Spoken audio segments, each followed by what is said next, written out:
created. The old economy is not coming back. We've got to build a new one and educate people to do those jobs.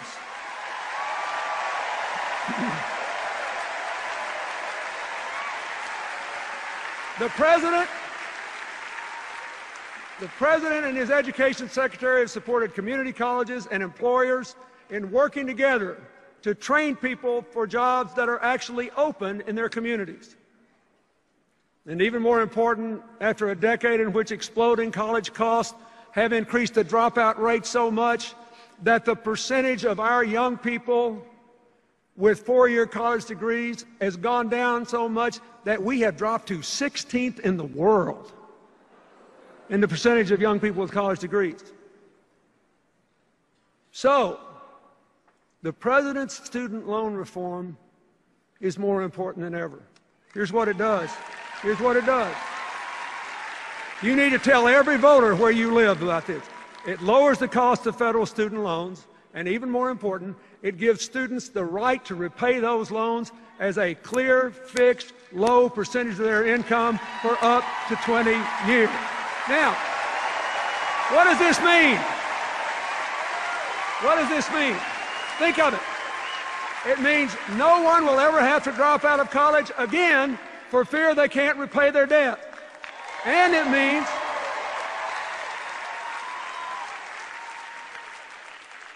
means that if someone wants to take a job with a modest income, a teacher, a police officer, if they want to be a small town doctor in a little rural area, they won't have to turn those jobs down because they don't pay enough to repay the debt.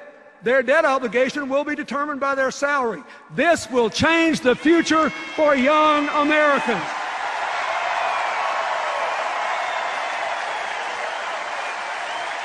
I don't know about you, but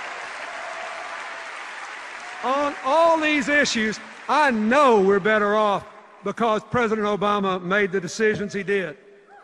Now, that brings me to health care. Now the Republicans call it derisively Obamacare. They say it's a government takeover, a disaster, and that if we'll just elect them, they'll repeal it. Well, are they right? Let's take a look at what's actually happened so far. First, individuals and businesses have already gotten more than $1 billion in refunds from insurance companies because the new law requires 80 to 85% of your premium to go to your health care, not profits or promotion. And the gains are even greater than that because a bunch of insurance companies have applied to lower their rates to comply with the requirement.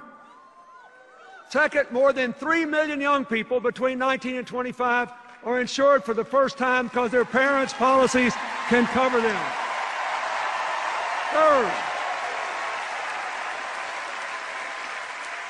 millions of seniors are receiving preventive care, all the way from breast cancer screenings to tests for heart problems and scores of other things, and younger people are getting them too. Fourth, soon the insurance companies, not the government, the insurance companies will have millions of new customers, many of them middle-class people with pre-existing conditions who never could get insurance before. Now, finally, listen to this. For the last 2 years, after going up at 3 times the rate of inflation for a decade, for the last 2 years, health care costs have been under 4% in both years for the first time in 50 years. So,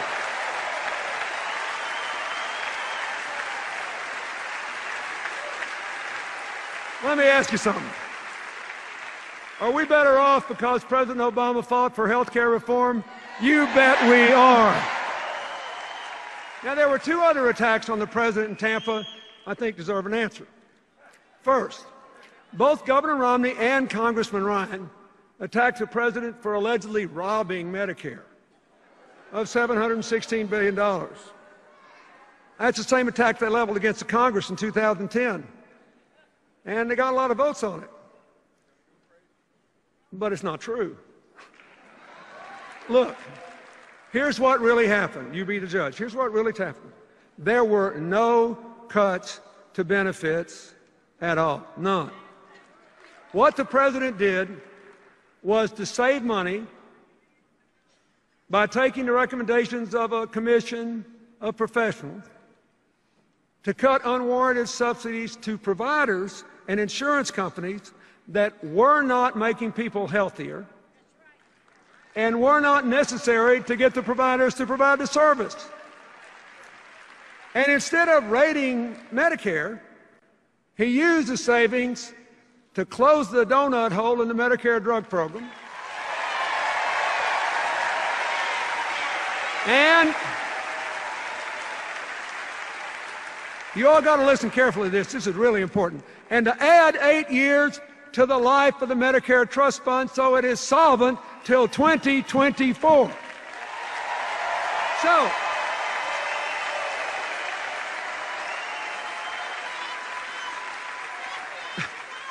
So President Obama and the Democrats didn't weaken Medicare, they strengthened Medicare.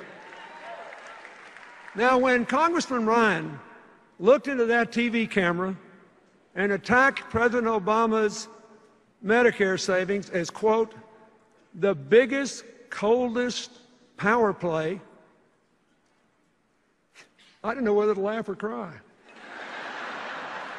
Because that $716 billion is exactly to the dollar the same amount of Medicare savings that he has in his own budget.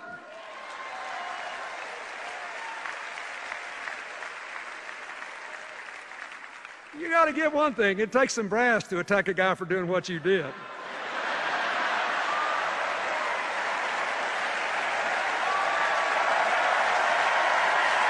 Well, so, here, wait a minute.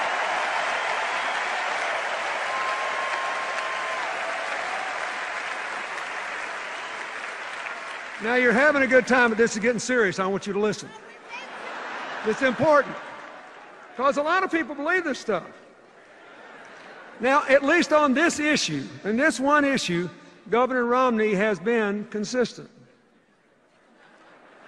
He attacked President Obama too, but he actually wants to repeal those savings and give the money back to the insurance company. He wants to go back to the old system, which means we'll reopen the donut hole and force seniors to pay more for drugs, and we'll reduce the life of the Medicare Trust Fund by 8 full years. So, if he's elected, and if he does what he promised to do, Medicare will now grow broke in 2016. Think about that. That means, after all, we won't have to wait until their voucher program kicks in 2023 to see the end of Medicare as we know it. They're going to do it to us sooner than we thought. Now, folks, this is serious because it gets worse. And you won't be laughing when I finish telling you this. They also want to block grant Medicaid and cut it by 1/3 over the coming 10 years. Of course, that's going to really hurt a lot of poor kids. But that's not all.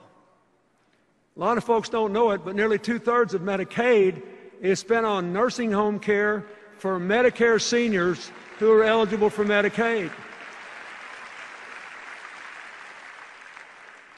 It's going to end Medicare as we know it. And a lot of that money is also spent to help people with disabilities, including a lot of middle-class families whose kids have Down syndrome or autism or other severe conditions. And honestly, just think about it. If that happens, I don't know what those families are going to do. So I know what I'm going to do.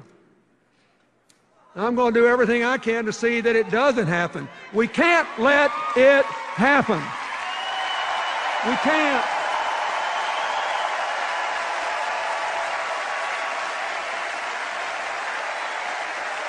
Now,